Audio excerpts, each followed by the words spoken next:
400 bugs fixed in the Obamacare website. Now that's the good news, but that's not all the news. There's also some not so good news.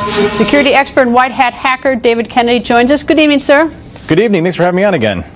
Love to have you here. All right, so now the president, he seems, I don't know if the word is substantially satisfied, but he's more satisfied with how things turned out at the end of November. But I'm curious, are you now satisfied with the security element of this website?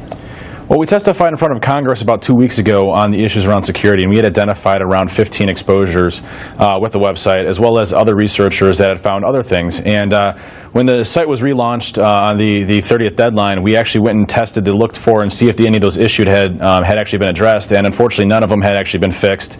And it doesn't look like any of the security was implemented into the site itself, so it doesn't look like anything was fixed from a security perspective. Now, I remember the video where all of you were asked whether or not, I think you would enroll in the system or not before Congress, and I think it was no, no, no, no, no, all four of them. There's the video up there of when you were testifying. Is that still your view, that you wouldn't get on because of the security issues? That's right. You know, when you look at the website, you know, what they did is, I like to compare it to, you know, let's just say a commercial website like Amazon or Facebook that's more of like a Porsche, or like my 1982 Honda that I had that I left the window down intentionally with the keys in the car hoping someone would steal it, which is more like the healthcare.gov website right now. They basically put a new paint job on it to make it look a little bit better, maybe perform a little bit better when it comes to tuning. But when it comes to the security, it's still not there. Still a lot of security concerns, and really rough when it comes to the security perspective.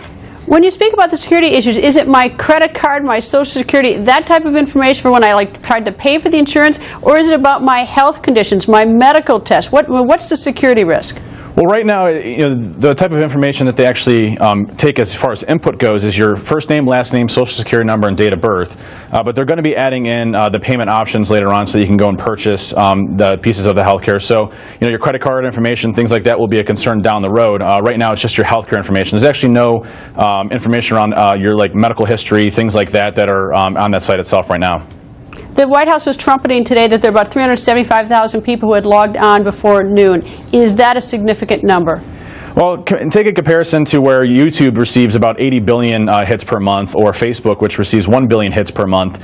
It doesn't really seem like a large number, and if you look at those statistics, that's about a 2001 website or so as far as popularity goes and the ability to actually handle those websites. And the 300,000 plus statistic that was being sent out was more around you know, how many people have just visited a site, not actually enrolled into it, and that was everybody from media to individuals curious to see if the site was up and running.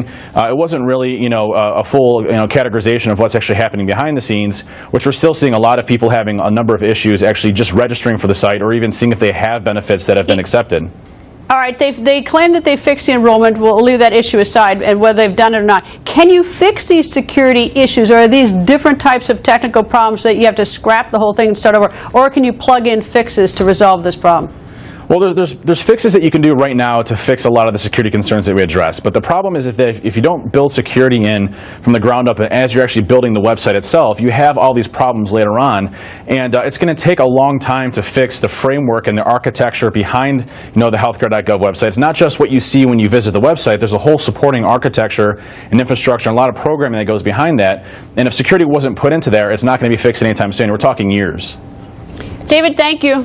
Thank you very much.